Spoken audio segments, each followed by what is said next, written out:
पावन कथा सुनाते हैं, शक्ति स्वरूप मैया जी की महिमा गाते हैं।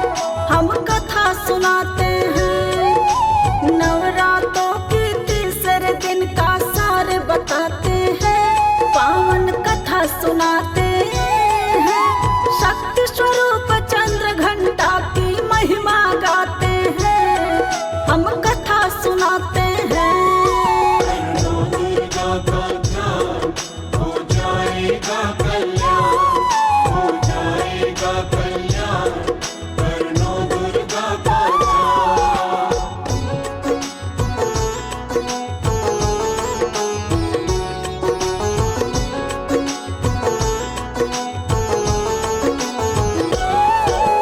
चंद्र घंटा की कथा सुनाओ, सुनो लगा के ध्यान। धन वैभव सुख देने वाली माँ की है पहचान।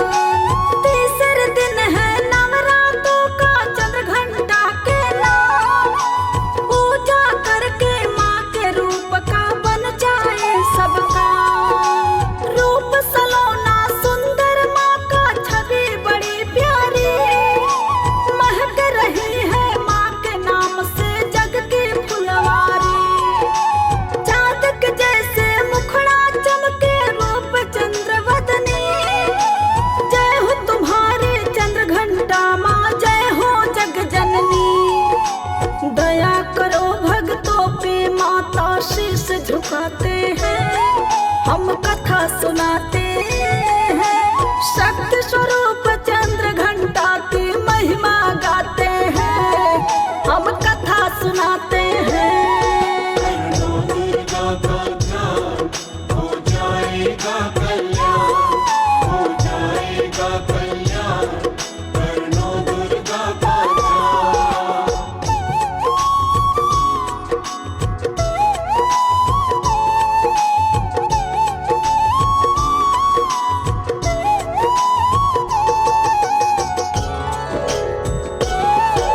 शोभित है माँ के हाथों में गदा धनुष तलवार। उठा के त्रिशूल कर रही है दुष्टों का संहार। अर्ध चंद्र घंटे का माँ के शीश पे है आकार। भक्तों की हित के खातिर माँ रहती है तैयार। पूजा करके आरती गा के माँ को रिझाते हैं। दूध बने व्यंजन से माँ को भोग लगाते हैं। चरणों में अर्पित करते हैं पुष्प चमेली का। रूप निहारे भक्त सारे अम्बे देवी का। ध्यान लगा के सुनना कथा को आगे बढ़ाते हैं।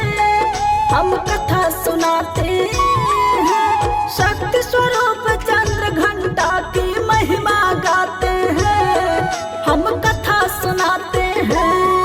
करनो दुर्गा का ध्यान हो जाएगा कल्याण, हो जाएगा कल्याण, करनो दुर्गा का ध्यान।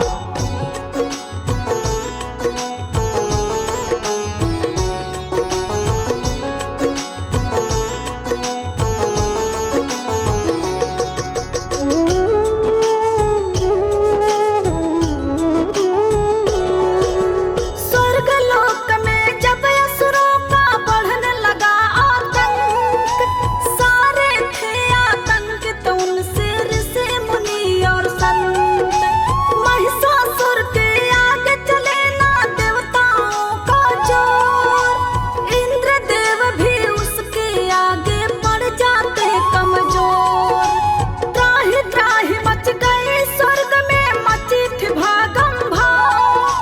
भाग रहे थे जान बचा के राजपाट सब त्याग। संकट में थे प्राण देव के, सूझे नहीं उपाय। किसी तरह से महिषासुर से छुटकारा मिल जाए। फिर क्या करते हैं सब मिलकर वही बताते हैं। हम कथा सुनाते हैं, शक्ति स्वरूप चंद्र घंटा की महिमा गाते हैं। हम कथा सुना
सुनाते हैं, शक्ति स्वरूप चंद्र घंटा की महिमा गाते हैं, हम कथा सुनाते हैं।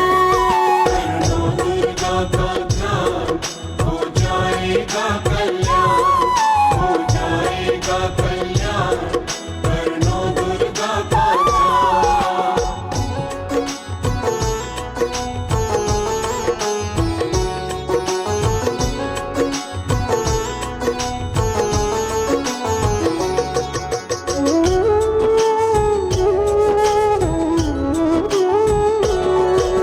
शंकर ने त्रिशूल दिया, विष्णु ने चक्र दिया, देवता राज धन्य सूरज ने अपना तेज दिया।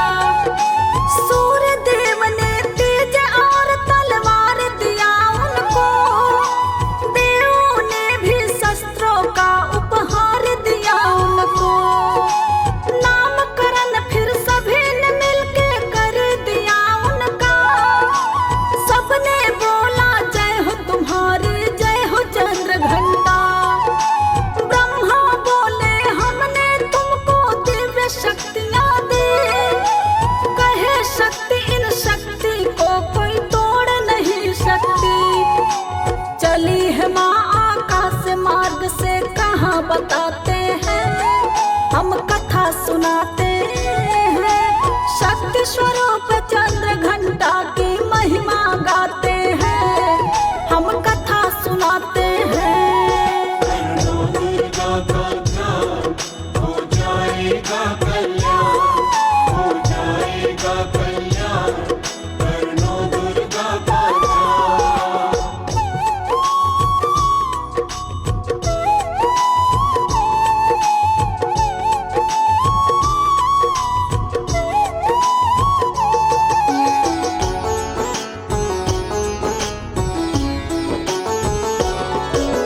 पवन वेग से चली भवानी करती हुई अट्ठास, क्रोध उगलती पहुँच गई माँ महिषासुर के पास। नेत्र लाल विकराल बन गई असुरों की वो काल, सारे ही ब्रह्मांड में जैसे मच गया था भूचाल। एक तरफ से असुर लड़ रहे, एक तरफ माता, माँ के आगे कोई असुर भी ठहर नहीं पाता। घमासान मच गया स्वर्ग में, युद्ध हुआ भारी, काट रही असुरों को माता मार के किलकारी।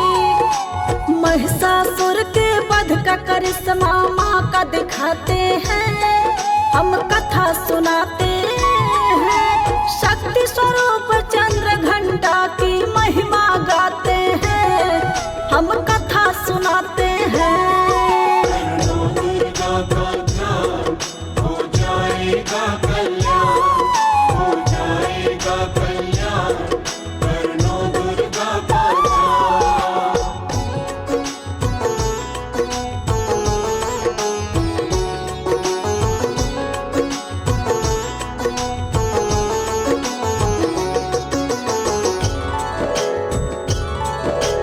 हुए देव भय मुक्त कर रहे माँ की जय जयकार, फिर से इंद्र देव को स्वर्ग लोक मिल गया उपहार। तब से ही माँ चंद्र घंटा को पूज रहा संसार, असुर विनाशक की जय बोलो मिलके सहस्त्रों बार। नवरात्रि का दिन है तीसरा माँ चंद्र घंटा का, जग जननी जग कल्याणी माता जगदम्बा का। श्रद्धा भाव से जो भी माँ का वंदन करते हैं, धन वैभव धन धान्य से उसका आंगन भरते हैं। करके नमन वंदन हम माँ को शीश झुकाते हैं, हम कथा सुनाते हैं, शक्ति स्वरूप